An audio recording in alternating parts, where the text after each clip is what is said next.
கண்ணீர் சொந்தம் இல்லை.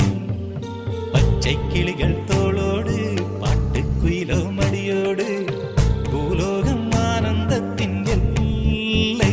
இந்த பூமிக்கு கண்ணீர் சொந்தம் இல்லை.